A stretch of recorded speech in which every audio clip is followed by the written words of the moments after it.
आप सभी को जय मसीह की। दोस्तों, हम प्रार्थना के द्वारा परमेश्वर से सभी बातें कर सकते हैं, लेकिन एक संतुलित प्रार्थनामय जीवन के लिए इन 5 बातों से परिचित होना जरूरी है। आराधना, अंगीकार, धन्यवाद, निवेदन और विनती, ये 5 बातें आपकी प्रार्थना में होनी चाहिए। आराधना करना प्रार्थना का प्रमुख और अद्भुत रूप है, जिसमें हम ये बताते हैं कि हमारा परमेश्वर कितना महान है, प्रेम से भरा हुआ, दया से भरा हुआ, और वो कितना सामर्थी है। आराधना इस बात पर निर्भर नहीं होती है कि उसने हमारे लिए क्या किया, लेकिन इस बात पर कि वह वास्तव में कौन है और क्या कर सकता है। आप आराधना को और अच्छे से समझने के लिए भजन संहिता 145 को अध्ययन कर सकते हैं।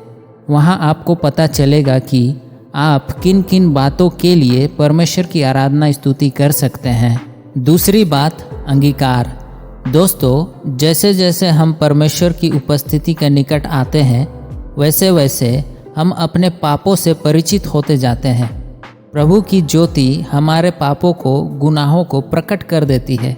हर एक उन बातों को जिसे परमेश्वर पसंद नहीं करता, जो आपके अंदर है, प्रकट कर देता है। इसलिए हमें अंगीकार करना चाहिए और हमें प्रभु यीशु के अनुग्रह के द्वारा तुरंत उन्हें सुधारना चाहिए। वह क्षमा करने के लिए हमेशा तैयार है। तीसरी बात, धन्यवाद देना। दोस्तों, हमने परमेश्वर से इतना कुछ अधिक पाया है कि हमें उसका आभारी होना चाहिए, धन्यवादित होना चाहिए।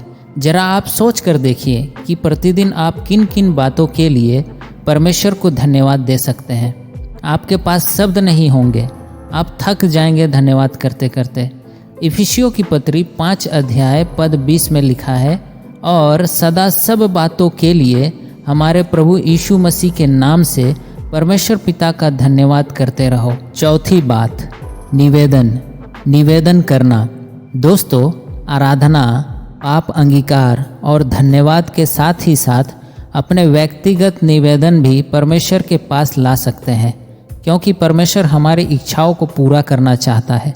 वह अपने डरवैयों की इच्छा पूरी करता है और उनकी दुहाई सुनकर उनका उद्धार करता है। 5वीं बात, विनती करना।